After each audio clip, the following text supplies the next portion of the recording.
ॐ शन्नो मित्रः वरुणः शन्नो भवत्वर्यमा शन्न इन्द्रो बृहस्पतिः शन्नो विष्णुरुक्रमः नमो ब्रह्मणे नमस्ते वायो त्वमेव प्रत्यक्षं ब्रह्मासि त्वमेव प्रत्यक्षं ब्रह्म वदिष्यामि ऋतं वदिष्यामि सत्यं वदिष्यामि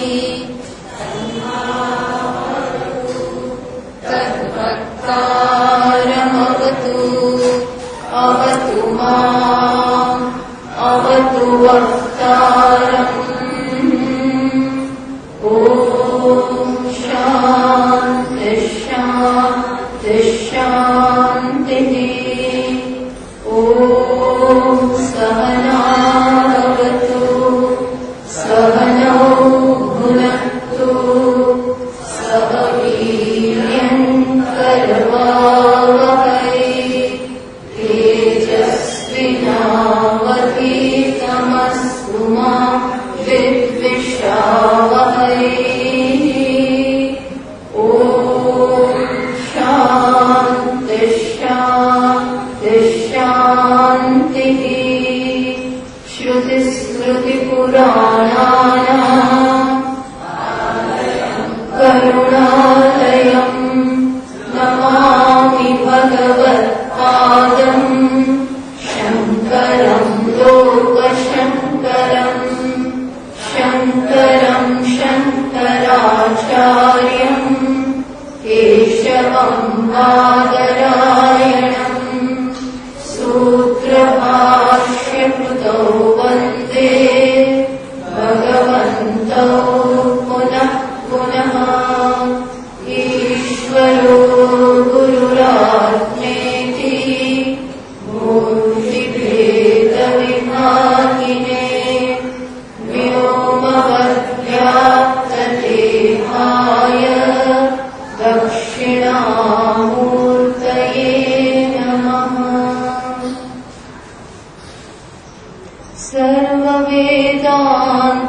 सर्ववेदान्तसिद्धान्त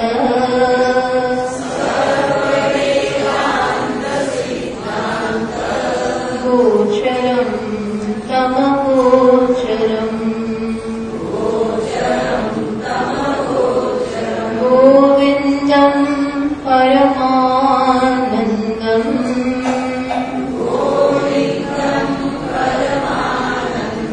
सद्गुरुं प्रणतोऽस्म्यहम्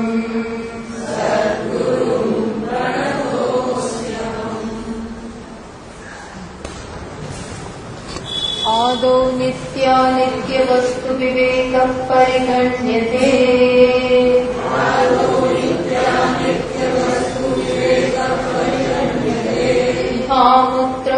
इहामुत्रफलभोगविरागः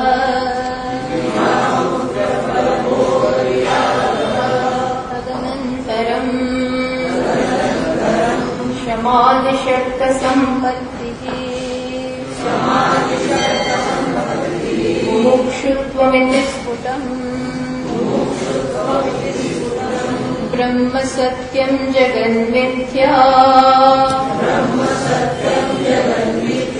इत्येवं रूपो विनिश्चयः सोऽयं नित्यानित्यवस्तु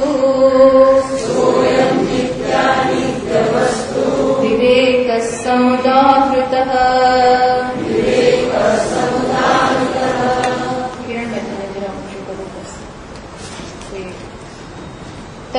तद्वैराग्यं जुगुप्साया दर्शनश्रवणादिभिः देहादिब्रह्मपर्यन्ते नित्ये भोग्यवस्तुनि શું કે છે? સમાધિ ષટક સાધન ચતુષ્ટય સંપત્તિની વાત થઈ રહી છે. એમાં સૌથી પહેલું શું આવ્યું? તો કઈ વસ્તુ પહેલા આવી? નિત્યાનિત્ય વસ્તુ વિવેક, પછી વૈરાગ્ય, પછી સમાધિ, ષટક સંપત્તિ. એટલે હવે એ આપણે શરૂ થશે. ટૂંકમાં એક વસ્તુ બીજી વસ્તુનું કારણ બને છે. પહેલું આગળનું એના પછીની માટેને ભૂમિકા તૈયાર કરે છે. એટલે સૌથી પહેલા છે નિત્ય અનિત્ય વસ્તુ વિવેક, કે નિત્ય શું છે, અનિત્ય શું છે, એ પ્રકારનો વિવેક જન્મે. હું શું ઈચ્છું છું એનું વિવેક જન્મે, અને હું શું ઈચ્છું છું એ બહાર પહેલા તપાસ પણ થાય. એવું નથી કે આપણે જોઈએ જ નહીં, પણ આપણને આપણી સમજથી અને બીજાના અનુભવો ઉપરથી પણ એક ખ્યાલ આવે કે ક્યાંય આ વસ્તુ રહેલી છે નહીં. એટલે એની જાતે જ એવી એક સમજ જન્મે, અને એના કારણે વૈરાગ્યનો ઉદય થાય. આ છે. પછી વૈરાગ્ય વ્યવસ્થિત હોય, ટૂંકમાં ઉત્કૃષ્ટ વસ્તુ પ્રત્યેની તીવ્ર ઈચ્છા, અને જે બધું શાશ્વત નથી, અનિત્ય છે, એ બધામાં રસ ન રહેવો. કારણ કે તમને હજી ઉત્કૃષ્ટ વસ્તુ પ્રાપ્ત થઈ નથી, એટલે પેલા બધામાં હવે કોઈ રસ જ રહ્યો નથી. આને કહેવાય વૈરાગ્ય. વસ્તુની બરોબર સમજ પ્રાપ્ત થાય કે આમાં આટલા વર્ષોથી આનું આપણે સેવન કરીએ છીએ, આટલા વર્ષોથી આના સંપર્કમાં છે, અને છતાં પણ આનો ભોગ આપણને કોઈ શાશ્વત કે કોઈ નિત્ય સુખ આપી શક્યું નથી. તો પછી આમાં કેવો રસ રહેવો જોઈએ? ટૂંકમાં આ પ્રકારની સમજ જન્મે એને કહેવાય વૈરાગ્ય. વૈરાગ્ય એટલે પછી આની પરથી કોઈ અપેક્ષા નથી, તિરસ્કાર નહીં. એમને મોઢું આપણું ફરી જાય અથવા વિમુખ આપણે થઈ જઈએ એવું નથી, પણ હવે ત્યાં કોઈ અપેક્ષા રહેતી નથી. આને કહેવાય વૈરાગ્ય. પછી વૈરાગ્ય બરોબર હોય તો જ પછી મનનું સમાધાન થાય. ક્ષમા હવે આપણે જોઈશું. મનનું સમાધાન એટલે શું? કે મન હવે જે કરવા માંગીએ છીએ તે પૂરેપૂરું ઉપલબ્ધ થઈ જાય. આ તો બહુ જ અગત્યનું છે. મન જ્યાં સુધી ઉપલબ્ધ ના હોય, મન હજી બીજે ફરતું હોય, મનમાં અશાંતિ એટલે બીજી કોઈ વસ્તુથી આપણું મન પકડાઈ ગયું છે, બીજી કોઈ જગતના બીજી કોઈ વસ્તુઓના કબજામાં આપણું મન છે. આ જ અશાંતિ કે ચંચળ કે જે કોઈ આ શું છે, જો એ ન હોય તો મન પોતાની સાથે છે, અને એ જ મન આત્મજ્ઞાન માટે તૈયાર છે. બીજું કોઈ મન, આવું મન જોઈએ. મનનો અડધો ભાગ ક્યાં જતો રહે, અડધો ભાગ બીજા લઈ લે, એવું ને. આ આખું ને આખું મન એની પોતાની બધી જ શક્તિઓ સહિત ક્યાં હોવું જોઈએ? તો કે આત્મામાં, કે ઈશ્વરમાં. એવું થાય ત્યારે છે કે ક્ષમા. તો હવે એની વાત કરે છે. વિરજ્ય વિષય પ્રાતા દોષ દૃષ્ટ્યા મુહુર્મુહુઃ સ્વલક્ષ્યે નિયતાવસ્થા મનસઃ ઉચ્યતે. શું કે છે? વિરજ્ય વિષય ભ્રાતા દોષ દૃષ્ટ્યા મુહુર્મુહુઃ. શું કે છે ભાષ્યકાર? દોષ દૃષ્ટ્યા મુહુર્મુહુઃ વિષય ભ્રાતા વિરજ્ય. દોષની દ્રષ્ટિ કરીને, દોષની દ્રષ્ટિ એટલે સામે ચાલી અને વિષયોમાં જે દોષ નથી એ જોવા એવું? તો કે ના. દોષ એટલે આમાં જે ગેરલાભ રહેલો છે, કઈ પ્રકારનો ગેરલાભ, એમાં જે નથી એવું જયારે શોધું ત્યારે મારો સમય બગડે છે, શક્તિ બગડે છે. એટલા માટે એ પ્રકારે એમાં કઈ મર્યાદા રહેલી છે એ પણ એનાથી પણ વાકેફ થવું, અને એનો સતત મનને બતાવવું, સતત એનો મનને અભ્યાસ કરાવો. વારંવાર આની મર્યાદા બતાવીશું ને તો ધીમે ધીમે ધીમે મન એ માગશે. મર્યાદા બતાવતા રહેવાનું. વિષયોમાં જે મર્યાદાઓ છે, જે દોષ છે એ બતાવ્યા કરવા. મુહુર્મુહુ ભાષ્યકાર પોતે કહે છે, દોષ દૃષ્ટિયા મુહુર્મુહુ એ બતાવીએ તો શું થાય કે વિષયોના દ્રુપથી વિષય ભ્રાતાત એટલે વિષયનો સમગ્ર સમૂહ, આખો જે સમૂહ છે એના પ્રત્યે વૈરાગ્ય જન્મે. પેલા અહીંયા વિરજ્ય એટલે ભવિષ્યકાળ લખ્યું છે કે થઈ ગયું, એવું નથી. ધીમે ધીમે એમાં વૈરાગ્ય જન્મે છે. બસ પછી શું થાય છે? સ્વલક્ષ્ય નિયત અવસ્થા, જે આપણું લક્ષ્ય છે. શું લક્ષ્ય છે? પરમાર્થ. શું લક્ષ્ય છે? આત્મા, બ્રહ્મ, ઈશ્વર. જપ, તપ, પ્રાર્થના, આ બધું જે કરવા માંગીએ છીએ, પૂજા, ભક્તિ, એ બધામાં જે આપણે કરવામાં સાધન તેમજ સાધ્ય બંનેમાં નિયત અવસ્થા પ્રાપ્ત થાય. એમાં કંઈક ઘણીવાર વળે તો જ પછી એમાં કંઈક થાય. ત્યાં સુધી થાય જ નહીં. કેમ કે મન અવેલેબલ જ નથી, પછી આપણે કરીએ એનો કોઈ ઉપયોગ જ નથી. તો કે સ્વલક્ષ્ય નિયત અવસ્થા મનસઃ, મનની આ પ્રકારની પોતાનું જે લક્ષ્ય છે એમાં એનું બરોબર અવસ્થા સ્થિર થવું, એને શું કહેવાય? શમઃ. એને જ શમ. આ શમ બહુ અગત્યનો ગુણ છે. બહુ એકાગ્રતા તો જ આવે.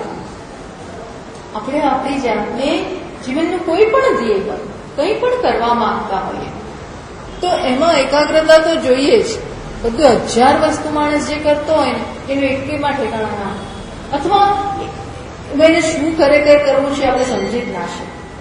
ક્યાંક એક જગ્યાએ આપણી પ્રાયોરિટી હોય, મહત્વ બુદ્ધિ હોય, એકાગ્રતા હોય તો જ એ કરી શકીએ. નહીં તો ક્યાંય પણ સફળ થવું હોય તો એકાગ્રતા તો જોઈએ જ.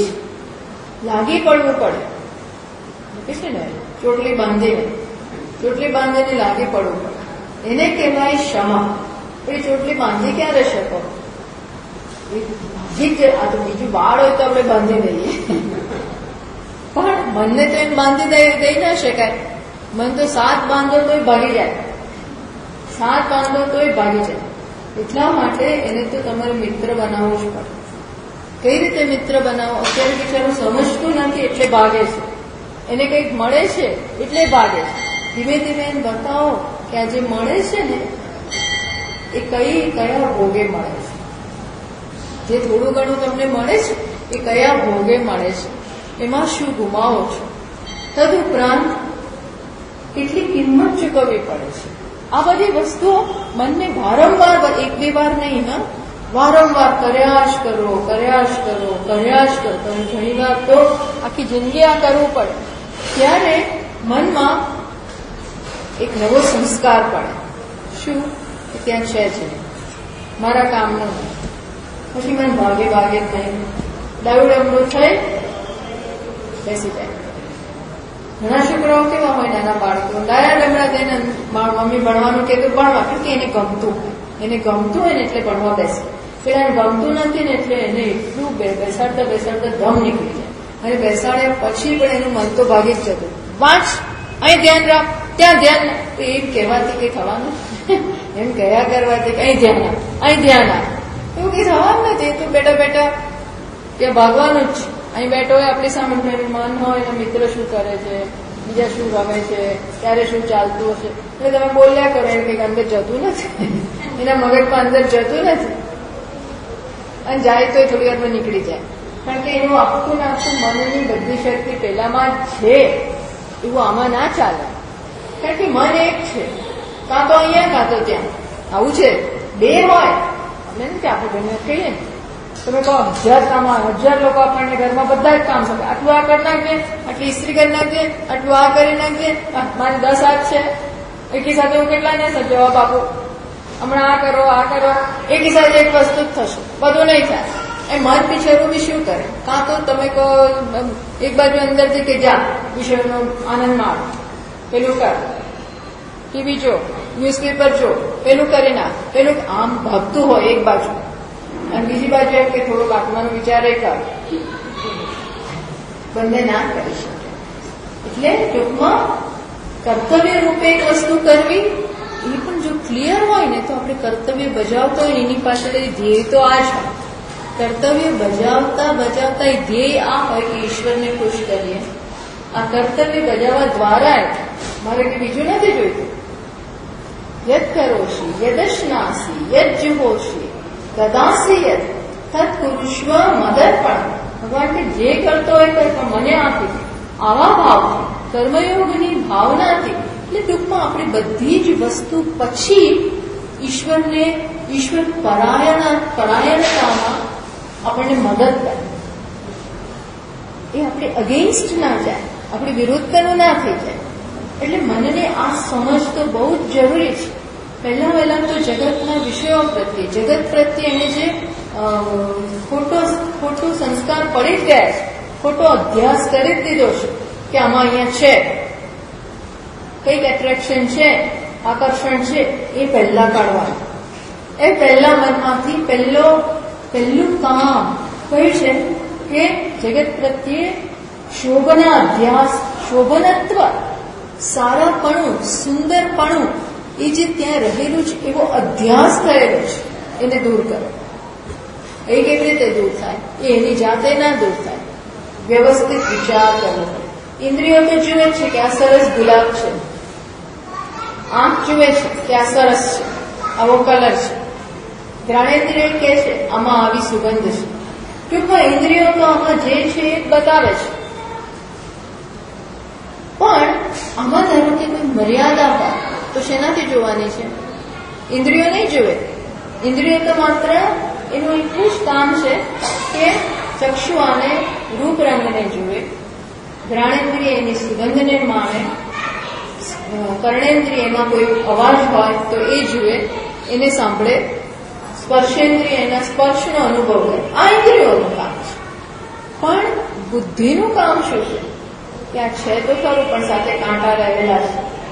ગુલાબ લેવા જાઓ, ગુલાબ તો હાથમાં આવે, પણ સાથે કાંટા ફૂટી જાય. એ પછી આનાથી સ્કિનની એલર્જી થાય છે, મારા સ્કિનને આ અનુકૂળ નથી. ત્રીજું વસ્તુ કે આ પછી હમણાં જ સારું દેખાય છે, પછી તો ભૂકો થઈ જવાનો છે, પછી એ કચરો ઉડશે ઘરમાં, પછી એને સાફ કરવું પડશે. એ બધી કોણ માથાકૂટ કરે? એના કરતા અને એના તોડવામાં મોટી હિંસા રહેલી છે, પાપ લાગશે. આ બધી મર્યાદા બતાવે. એ ઇન્દ્રિયો ના કરે. એ ઇન્દ્રિયોનું કામ નથી. એ કોનું કામ છે? બુદ્ધિનું કામ છે. એટલે બુદ્ધિ આ કામ કરવાનું વારંવાર આ કરે તો માયાનો રંગ આપણા મગજમાંથી ઉતરે. માયા, ઇન્દ્રિયો તો માયાને જ જુએ છે. બુદ્ધિથી એ માયાને પડદાને હટાવવાની છે. ઇન્દ્રિયો તો માત્ર માયા જ જુએ છે, જે રંગ રૂપ માયા બતાવે છે એ જ જુએ છે. પણ ઇન્દ્રિયોથી બુદ્ધિથી આપણે વિચાર કરીને, વિચાર કરવો પડે, વારંવાર વિચાર, અને એમાં શાસ્ત્ર મદદ કરે છે. તો એ દ્વારા એના દોષ જોઈએ કે આમાં આચ જોતો જાઓ. પછી શું થાય? તમે જેવા સંસ્કાર પાડો, જેવી સમજ આપો, જેવી કેળવણી આપો, એ મનમાં અંદર પછી આવવાની જ છે. બુદ્ધિ આ કહેતું જાય એટલે મન શીખે, પણ કહેવું પડે, કેળવણી આપવી પડે. યોગ્ય કેળવણીનો અભાવ હોય છે. બુદ્ધિનું કામ છે કેળવણી મનને આપવી. એક બાળક હોય, બે બાળકો હોય, એમાં એકને કેળવણી મળી હોય અને બીજાને ન મળી હોય તો તમે તરત ભેદ જોઈ શકો. બિચારા ગરીબ માણસોને એવી કેળવણી નથી હોતી અને સારી સ્કૂલમાં એમાં ભણ્યા હોય એટલે એવી કેળવણી મા બાપ પાસેથી પ્રાપ્ત થઈ હોય કે ટીચરો પાસેથી પ્રાપ્ત થઈ હોય, જ્યારે પેલા લોકો બિચારા નથી હોતું. પણ એને જેમ તમે શીખવાડવાનું શરૂ કરો, તરત થોડા વખતમાં તમે એનું પરિવર્તન જુઓ છો. એ મનને આ કેળવણી આપવાની જરૂર છે. દોષ દૃષ્ટ્યા મુહુર્મુહુ વારંવાર બતાવતા જઈએ એટલે મન સમજે એવું કઈ બુદ્ધું નથી. પણ અત્યાર સુધી બતાવ્યું નથી. દોષ તો બતાવવા પડે અને દોષ એમાં રહેલા છે. આપણે ઉપજાવતા નથી. નહીં તો શું છે? વર્ષોના આપણા સંસ્કાર છે, જન્મના સંસ્કાર છે. તદુપરાંત આ જન્મમાં પણ એ જ પ્રકારે આપણે જોયું છે. ધારો કે સફળતાનો એક પ્રકારનો ખ્યાલ આવી ગયો. જન્મ્યા ત્યારથી આપણે જોઈએ છીએ કે જેની પાસે પૈસા હોય, જેની પાસે આ હોય, આ બધું હોય, રચીલું આ જીવનમાં, આને જ સક્સેસ કહેવાય, આને જ સફળતા કહેવાય એવું માનીએ છીએ. ભણેલા ગણેલા હોય, ધન સંપત્તિ હોય, મોટું ઘર હોય, મોટી ફેક્ટરી હોય તો જ સફળ કહેવાય, બાકી સફળ ના કહેવાય. આવું બાળક જોતો જ આવે છે બધું, પણ જગતે એને જ સફળતા કહે છે. એટલે શું થાય? આ ઘર કરી ગયું છે. પછી એને સાચી સફળતા કોને કહેવાય? અંતઃકરણ શુદ્ધિ દૈવી શક્ય છે. પીણું બધાની પાછળ પૈસા મેળવવામાં એનું અંતઃકરણ તો અશુદ્ધ જ રહ્યું હોય. અસત્ય, અપ્રમાણિકતા, હિંસા, જૂઠાણું, દંભ આ બધા દ્વારા બી મેળવ્યું હોય તો હૃદય અશુદ્ધ જ રહેવાનું છે. તો એને શીખવાડું એ આ બધા સાથે સફળતા મળી તો શું કામ? એ તમને શું કામ આવવાનું છે? એનો તમે લાભ નહીં મેળવી શકો. એ બધા સાથે અંદર તો અશાંતિ રહેવાની, તો મળ્યું શું? એ બધા 4-5 ઘર હોય, ફેક્ટરીઓ ના હોય, તે હોય, ચલો બાકી સફળતા મળી, પણ અંદર તમને શાંતિ નથી. અંદર તમે એક સારી ચોપડી વાંચી પણ ના શકો, અંદર ઘરના શાંતિથી બેસી ના શકો, અંદર 4 જણા શાંતિથી ખાઈ ના શકો, અંદર લોકો ખુશીથી રહી ના શકો, તો આ કઈ પ્રકારની સફળતા? માત્ર હોવું એને ઘર ના કહેવાય. માત્ર 4 દિવાલ, ચારે બાજુ પેઇન્ટિંગ હોય ને, પેન્ડેલિયમ હોય ને, મોટું ટીવી હોય ને, આને સફળતા નથી કહેવાય. સફળતા કોને કહેવાય? ભલે સારું જમીએ પણ પ્રેમથી, આરામથી, ખુશીથી આપણે જમીએ. એ બધું ક્યારે આ કેળવણી મનને આપવી પડે, પણ બાળકે આ જોયું જ ના હોય. આ ગાઢેરિયો પ્રવાહ છે, એમાં વહી ગયું હોય બધું, એનું મન પણ, તો એ પણ કયા સંસ્કાર ગ્રહણ કરે, બસ આને જ સફળતા કહેવાય. પછી એને ભણતરમાં રસ નથી, પેલે હું ડિગ્રી મેળવીને આટલું કમાવામાં જ રસ છે. એટલે આ બતાવીએ તો ધીમે ધીમે એને આંતરિક શુદ્ધિનું મૂલ્ય જન્મે, દૈવી સંપત્તિનું મૂલ્ય જન્મે. અને એ હોય અને પેલું બધું હોય તો બરોબર છે, પણ એના અભાવમાં, આ આંતરિક સફળતાના અભાવમાં બાકી સફળતા મારે ન જોયું, એવી એને સમજ જન્મે.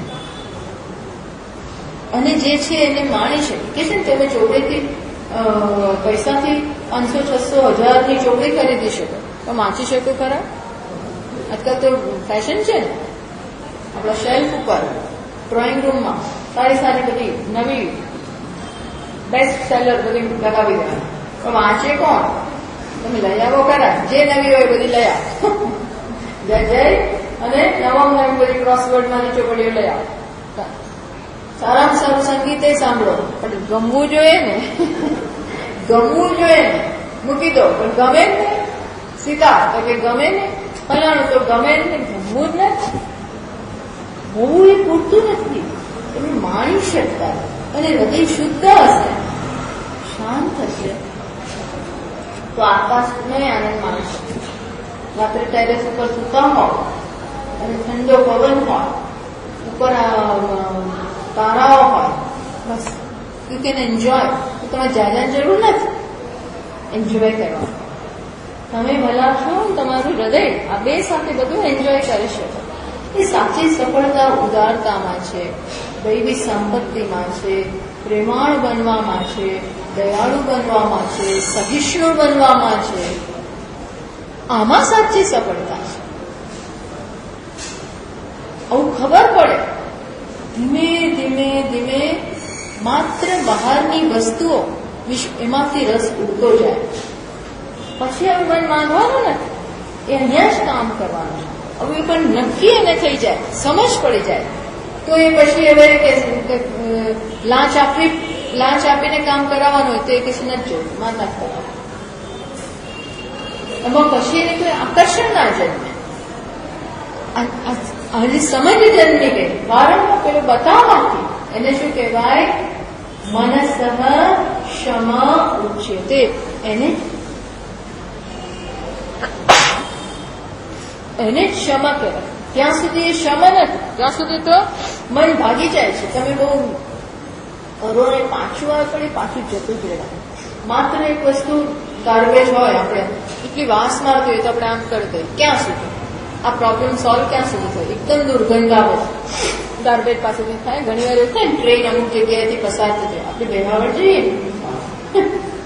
તો ત્યાં આમ જવું છે સોમનાથ, પણ વચ્ચે એવો પેસેજ આવી જાય, એક પેચ એવો આવે, દુર્ગંધ, એટલી દુર્ગંધ આવે માછલીઓની, ભૂગંધ વાસ મારતું હોય એટલે આપણે ગમે એવા હોય પણ આમ કરવું જ પડે.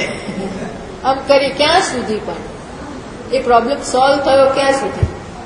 હવે આમ ક્યાં સુધી પકડી? પછી શ્વાસ લેવો જ પડે, શ્વાસ લેવો મરી જાવ, શ્વાસ તમારે લેવો જ પડે, એટલે આ કામ કરવો જ પડે. એટલે આમ કરવાથી સોલ્યુશન નથી, પ્રશ્નનો ઉકેલ આમ કરવાથી નથી. માત્ર વસ્તુઓ તરફ ન જોવું, ઘરમાં પુરાઈ રહેવું, આ બધું નહીં, પણ સમજાવો, હર વસ્તુને સમજ, સાચી સમજણ આપો, એ સાચું સોલ્યુશન છે. અને એ બધું કર્યા પછી મન ભાવવાનું નથી, પછી મન એની જાતે જ પોતાની સાથે રહેશે. એક મહાત્મા હતા, એ કહેતા હતા કે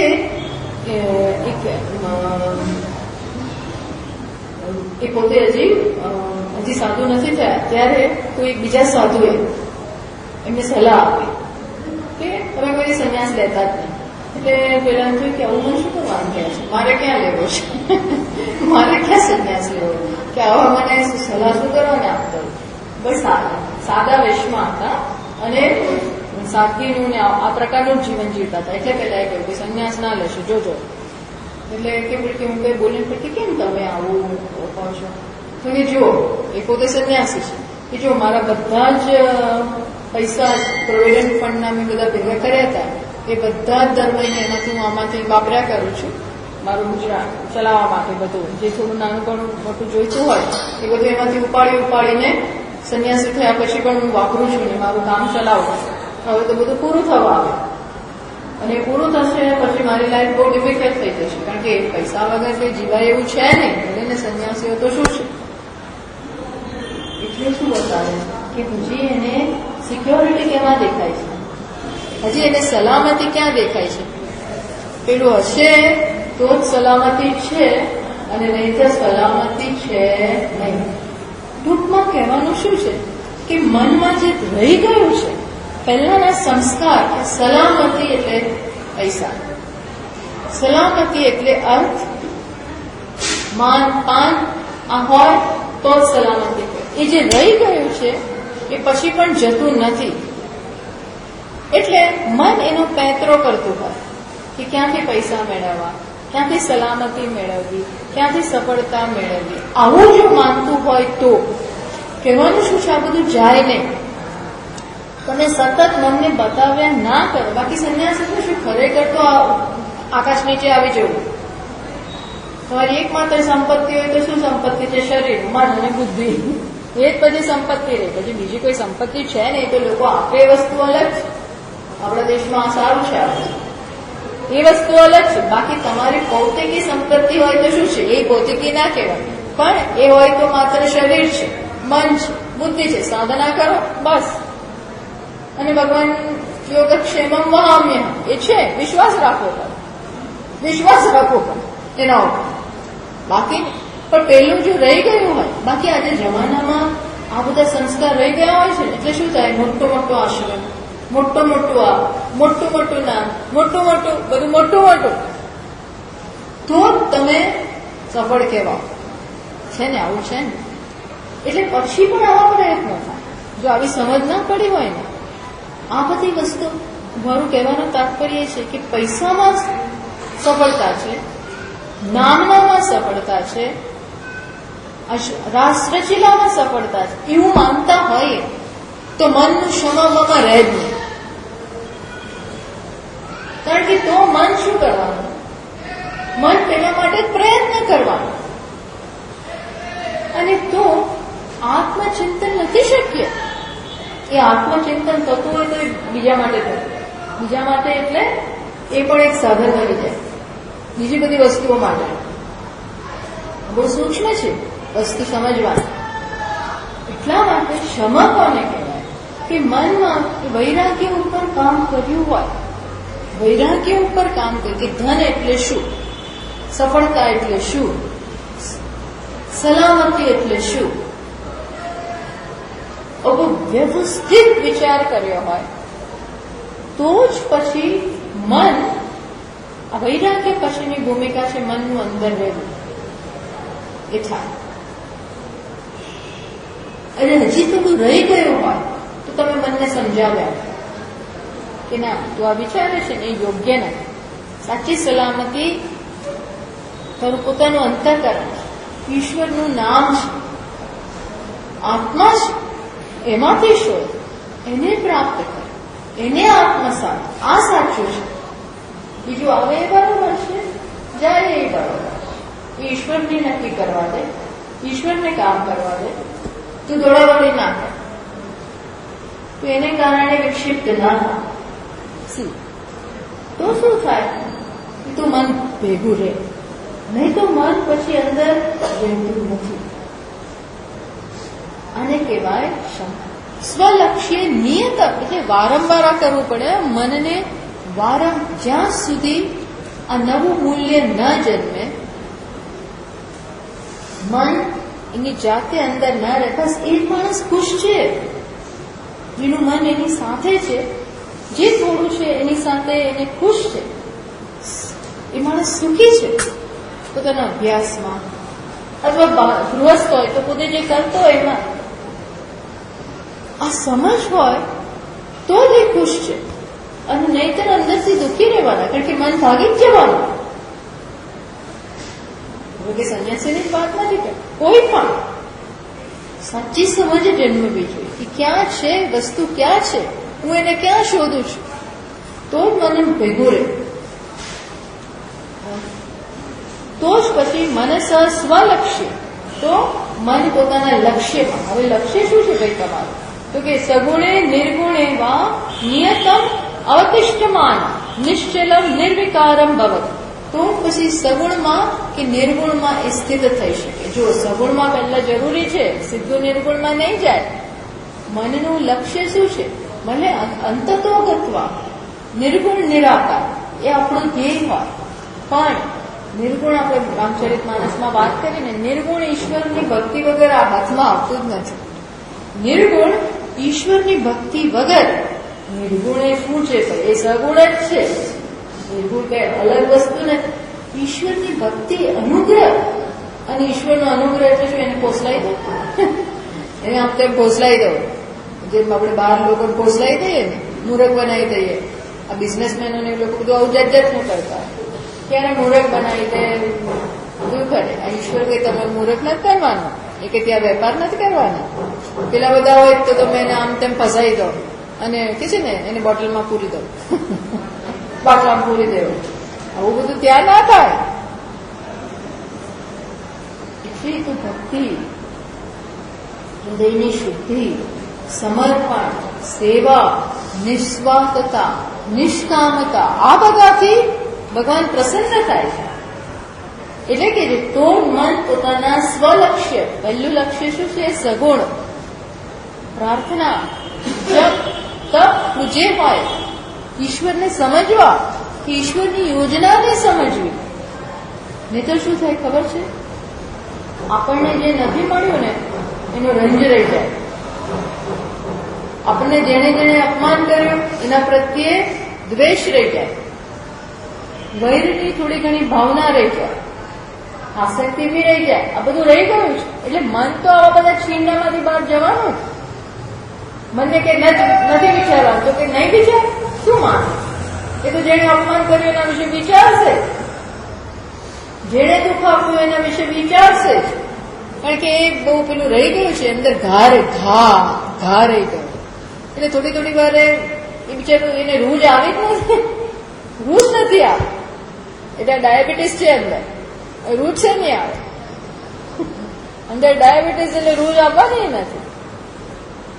ત્યાં કરવું પડે, રહી જ જવાનું. આ બધી વસ્તુ ત્યાં સુધી સમજ શક્ય નથી. એટલે સ્વલક્ષી નિયત અવસ્થા એટલે ઈશ્વરને સમજવા પડે તમારે. ચલો હવે જેને કર્યું એને તો કર્યું, હું આ બધા સાથે ક્યાં હિસાબ પતાવવા જાઉં? આ એકની જોડે ક્યાં હિસાબ કરતા જાઓ? તો હું શું કરું? ઈશ્વરની યોજના એટલે શું? ઈશ્વરની યોજનાનો સ્વીકાર એટલે શું? આ બધા સાથે એક સાથે હિસાબ પતાવવા પડતા બધાને એક બાસ્કેટમાં મૂકું. કઈ બાસ્કેટમાં? ઈશ્વર રૂપી બાસ્કેટમાં મૂકી. એટલે શું ખબર પડી?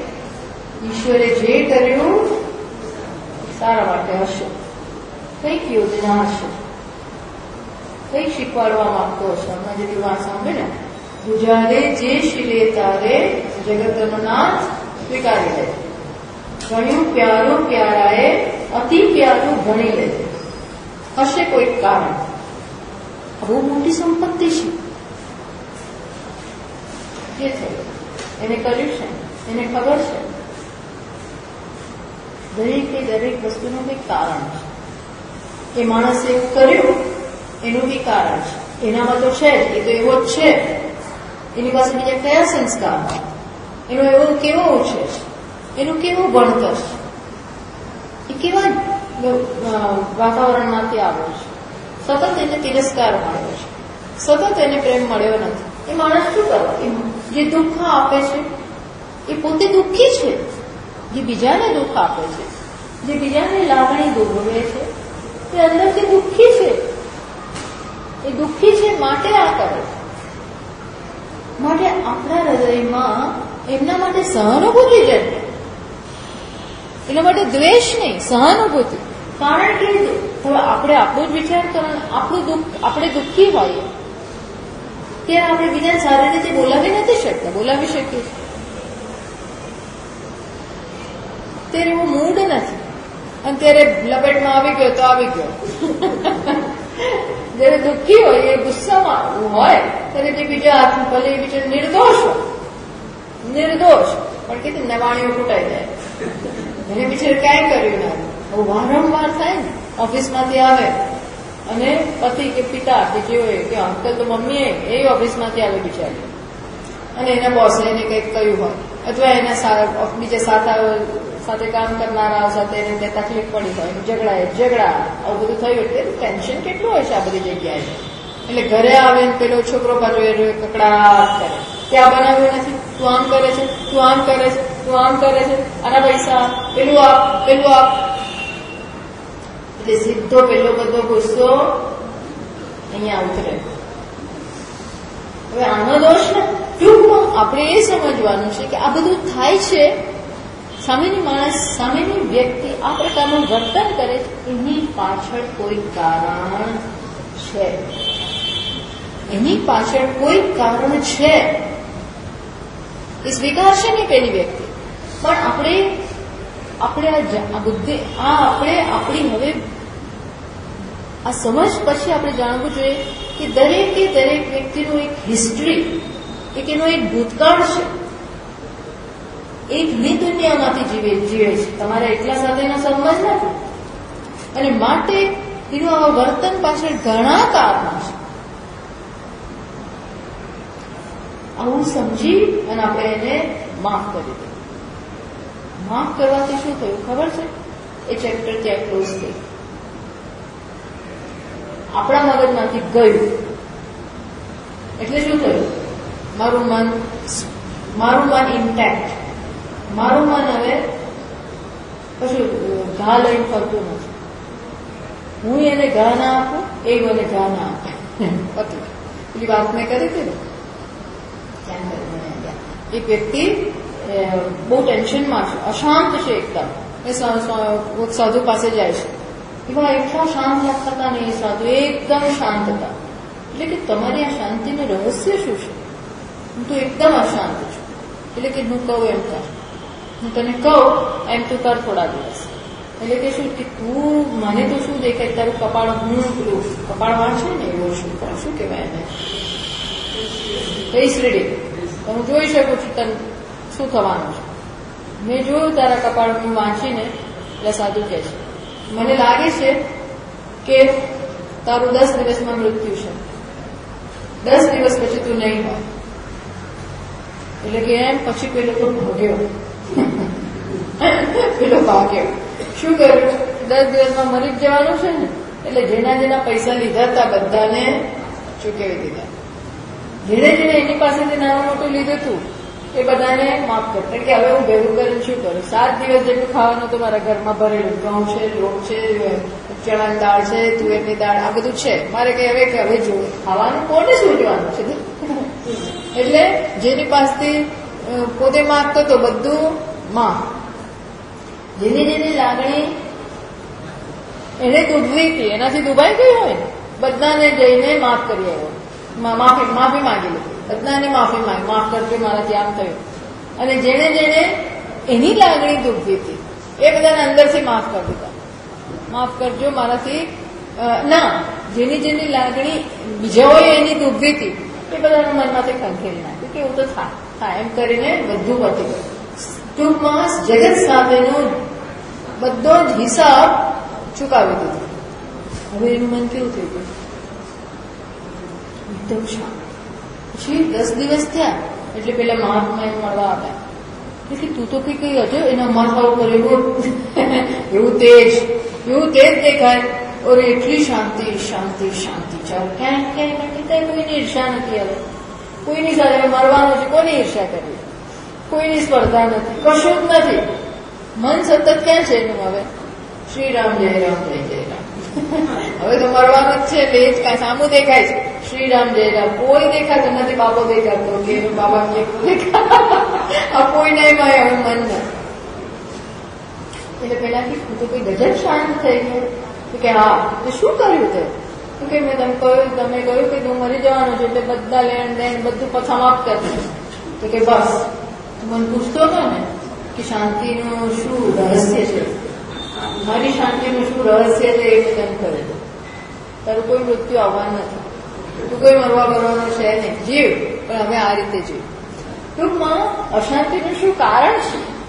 હવે એનું મન કે બધાને માફ કરી દીધા, હવે કઈ લેવાનું નથી, મૂકવાનું નથી, કશું છે નહીં. જગત જોડે અંતરથી આંતરિક રીતે છેડો પાડી નાખવા, શાંતિ જ શાંતિ.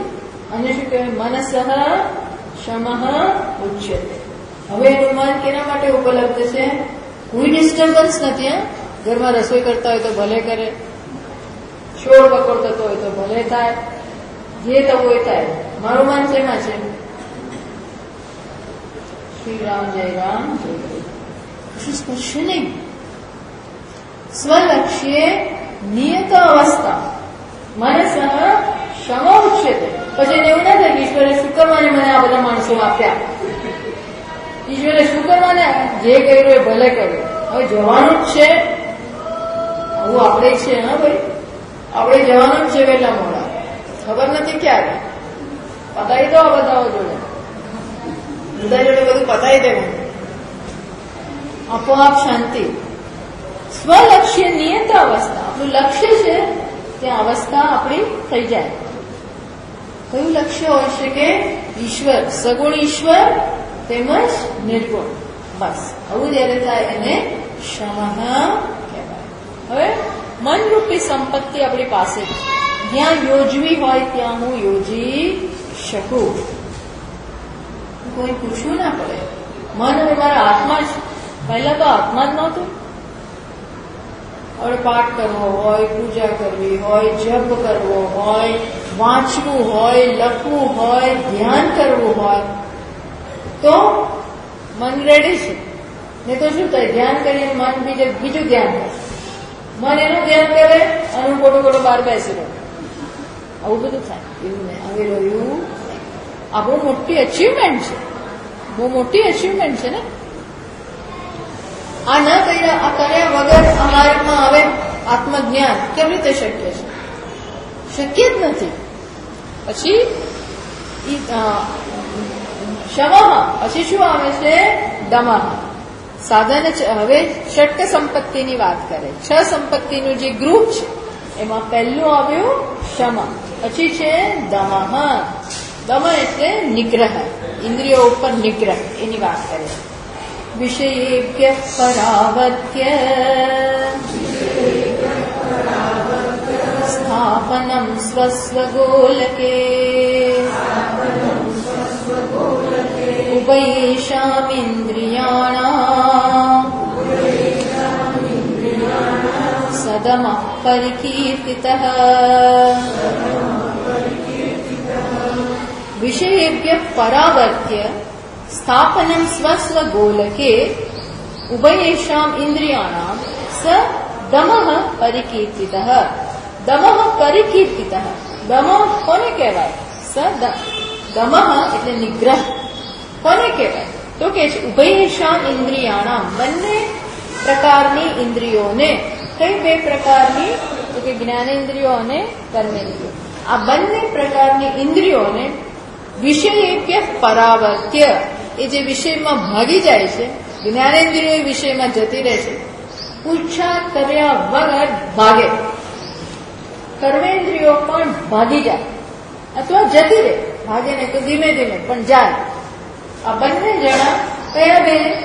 જ્ઞાનેન્દ્રિયો અને કર્મેન્દ્રિયો, જે વિષયોમાં જતા રહે છે, જગતમાં જતા રહે છે, વ્યક્તિઓમાં જતા રહે છે, સંબંધોમાં જતા રહે છે.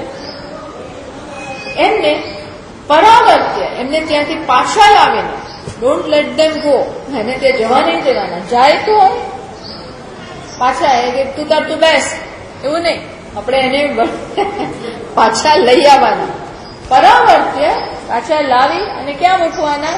સ્થાપનમ સ્વસ્વ ગોલકે, પોતપોતાના જગ્યાએ. દરેક ઇન્દ્રિયોનું પોતપોતાનું એક સ્થાન છે. નેત્રનું એનું સ્થાન છે, એનું ગોલક કહેવાય. જ્યાં આ ઇન્દ્રિય જ્યાં રહી છે એને ગોલક, એનું સ્થાન છે, ત્યાં એમને મૂકી દેવાની. બસ એને શું કહેવાય? સ દમઃ પરિકીર્ત. દમઃ એટલે એને દમ કહેવાય. અર્થાત એ જાય તો નહીં જવા દેવાનું, અને તો જતી રહે તો પાછું લઈ આવવાનું. ભગવાને કહ્યું ને, પેલા કહ્યું કે મારું મન ભાગી જાય છે, એટલે ભગવાને શું કહ્યું? તો શું કરીએ ભાઈ? તો કે છે ચંચલમ હિ મનઃ કૃષ્ણ અભ્યાસેન તુ કૌંતેય વૈરાગ્યેન જ ગૃહ્યતે. ના, ચંચલમ હિ મનઃ કૃષ્ણ પ્રમાતિ બલવદ દૃઢમ તસ્યાપી નિગ્રહમ મન્યે વાયુરિવ સુદુષ્કરમ અસંશયમ મહાબાહો મનોદુર્નિગ્રહમ ચલમ. ના, શું કે છે? એને પકડીને લઈ આવવાનું. એ જ વસ્તુ ભગવાને કહે છે.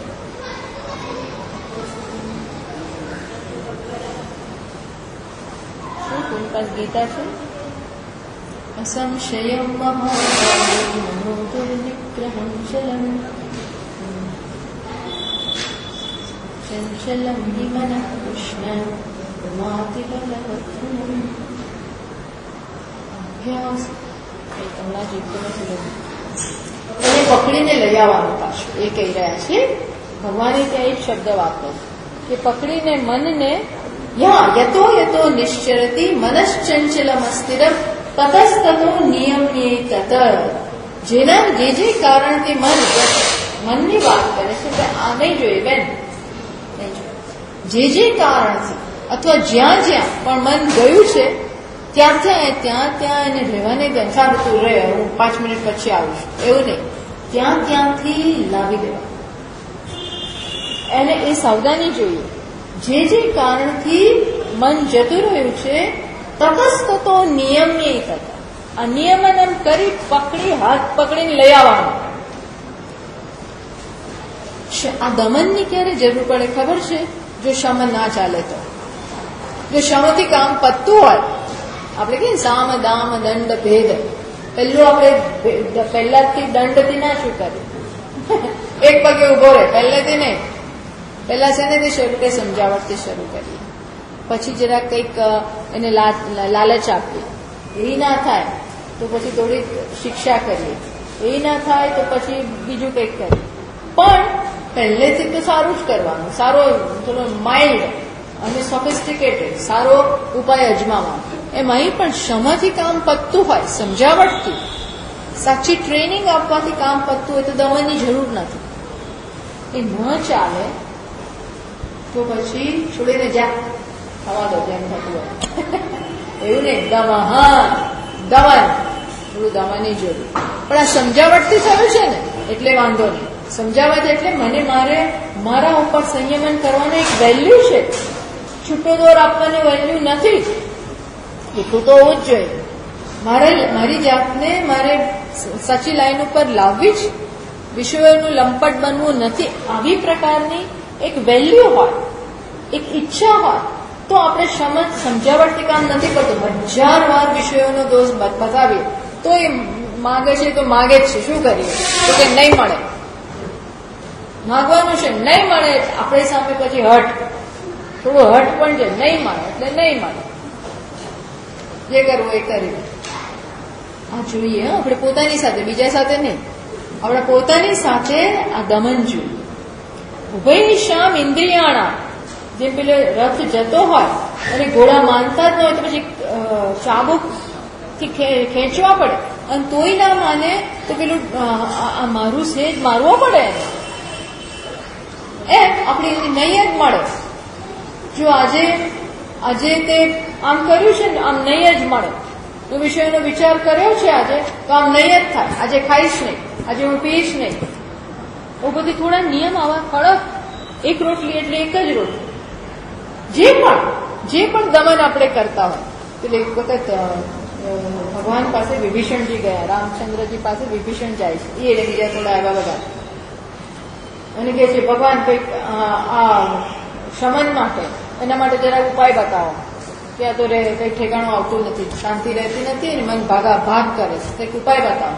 એટલે રામચંદ્રજી કે જાઓ હનુમાનજી પાસે, એ તમને કહે છે. દરેક વખતે મારે ઉપદેશ આપવાની જરૂર નથી.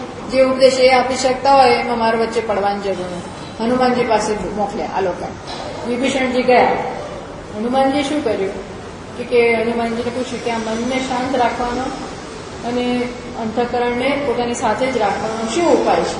હવે હનુમાનજી શું કર્યું? તરત જ 2 હાથેથી જીભને પકડી લીધી, એકદમ આમ પકડીને બેસી. એટલે વિભીષણજી 5 વાર પૂછ્યું, ભાઈ અમને કહો જવાબ શું? તમે જવાબ આપો, અમે પૂછીએ તો જવાબ આપો. કંઈ બોલે જ નહીં અને આમ પકડીને જીભને આમ પકડીને બેસી. કેટલું આપણે પૂછપૂછ કર્યું. એને બધા અસુરોએ કેટલું, અસુર નહીં આપણે વાંદરા હોય એવા જ કહેવાય ને, કેટલું પૂછ્યું, જવાબ જ નથી આપતા, આમ પકડીને બેસી ગયા. એટલે પેલા હારી થાકી અને પછી રામચંદ્રજી પાસે પાછા જાય અને કહે છે ભાઈ આ તો તમે કોને કહો, અમે એમની પાસે નહીં જઈએ. તો એ જવાબ જ આપતા નથી. અમે હનુમાન તમે જ જવાબ આપો. કે શું થયું? હનુમાનજી એવું કોઈ કરે નહીં, એટલે નમ્ર ભક્ત છે. તો કે તમે પૂછ્યું હોય? તો કે હા અમે પૂછ્યું ને કે મનની શાંતિનો શું ઉપાય છે, સાધના માટે શ્રેષ્ઠ ઉપાય શું છે? તો કે જવાબ પડતી શું કર્યું? તો કે જીભ પકડીને બેસી ગયા છે. તો કે એમણે બધું કહી દીધું, એમને જે કહેવાનું હતું એ બધું એ કહી ચૂક્યા છે. તો કે શું? તો કે આને જ કાબુમાં લાવો, આ જીભને જ કાબુમાં લાવો. આ જીભ મેં કામ કરે, બોલ એ કરે. અને તો બધા વાંદરાઓ ને ગમે તેમ તો આ બધા તો એ જ ને. એટલે આ બે આટલું જે ઘણા મહાત્માઓ માને છે, જીભને જો કાબુમાં લઈ લીધી તો બધું કાબુમાં આવી જાય. જીભ 2 કામ કરે, બોલે કે બોલ બોલ બોલ બોલ બોલ, અને બીજું ખા ખા ખા ખા. આહાર શુદ્ધો સત્વ શુદ્ધિ. આહાર શુદ્ધ થઈ જાય તો સાત્વિકતા આવે છે, સત્વ શુદ્ધિ. ટૂંકમાં અને કાબુમાં જીભને કાબુમાં લેવી એટલે એ સહેલું નથી. બોલવાનું નહીં, એ જ અઘરાનું હતું. બોલવાનું નહીં, વધારે પડતું નહીં બોલ. સાવ મૂંગું રહેવું એ નહીં, એ બહુ તકલીફ કરે. પણ સાવ મૂંગું રહેવું નહીં, કંઈક પાટી લઈને લખલખ કરવું એવું નહીં. પણ જરૂર વૃથા વાક્યમ માં સમુચ્ચારેતા, જરૂર વગરનું ના બોલો. બહુ જ મોટી તપશ્ચર્યા છે, બહુ મોટી તપશ્ચર્યા. આપણને તો આપણે રિલેક્સ થવા માટે બોલ જ કરીએ. થેરાપી છે, ક્યાંક જઈને બધું કાઢીએ, વસ્તુ અલગ છે. પણ અને બીજું ખાવાનું, નવરા પડીએ એટલે ચક્કી ચાલુ. અને એમાં પણ શું ખાઈએ છીએ, કેવી રીતે ખાઈએ છીએ, કયો દૃષ્ટિકોણ છે, સાત્વિક છે, રાજસ છે, તામસ છે, ભોજન, આ બધું. એટલે કે ટૂંકમાં દમન કહેવાનું શું છે? માગે તો પણ આપવું નહીં. બીજું દ્રષ્ટાંત આપીશ. એક મહાત્મા, મહારાષ્ટ્રીયન મહાત્મા હતા. એ કોઈના ઘરે ગયા ભિક્ષા, તો પેલા બેને સરસ કેરી સમારીને આપી. એટલી સરસ હાફિસ કેરી સમારીને આપે છે. તો કહે છે કે બસ 2 ખાધી મૂકી દીધું. એટલે પેલા બેન તો આગ્રહ કરે, ના હવે તમારા ઘરનાને આપી દેજો. તો કે એમના માટે મેં રાખ્યું, તમે ચિંતા ના કરો, એમના માટે મેં રાખ્યું. તો કે બાળકોને આપું, તો કે એમના માટે રાખી, તમે લો. તો કે નોકરોને આપું, તો કે એમને થોડું હોય, તમે લો ને, પણ તમને આપ્યું છે. તો એ પેલા કે મેં લઈ લીધું. તો કે છે કે કેમ? પછી પૂછ્યું ધીરે કે આપણે તે આવ્યા પછી ખાઈ નહીં તો ના ગમે. તો કે તમને ગમ્યું નહીં? આ કેરી સારી નહોતી?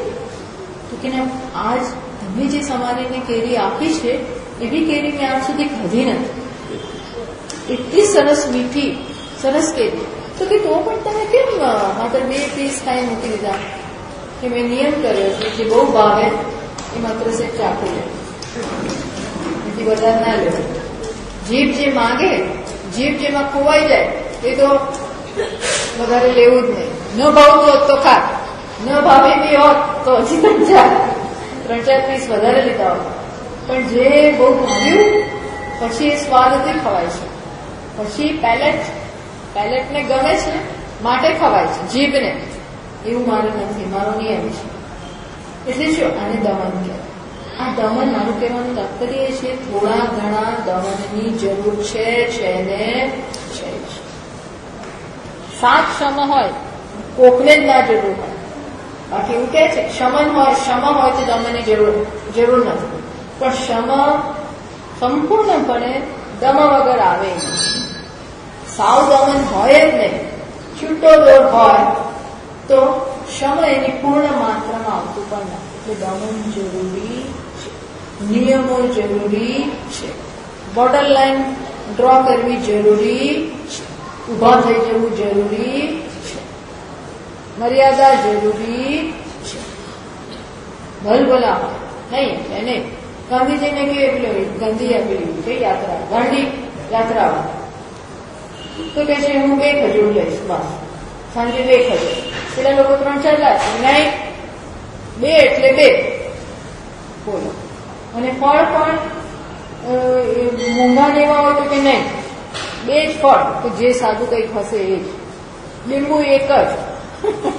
ટૂંકમાં નિયમ, દમન આ બહુ જરૂરી હોય છે. આપણે કહીએ પણ આ મનને એકાગ્ર કરવામાં, આપણા કાબુમાં લાવવા, આપણી સંકલ્પ શક્તિ વધારવા માટે, દિલ પાવર વધારવા માટે આ બધી જ વસ્તુ જરૂરી છે. એટલે દમન પણ આ સમજપૂર્વકનું છે ને, એટલે કામ આવે. સમજ્યા કર્યા વગર આપણે કરીએ ને, શેના માટે ખબર નહીં મળે તને, તો મા બાપ કરે બાળકોને, તો પેલો શું થાય, એની હાજરી ના કરે તો પછી ટીવી જોવા બેસી જ જાય.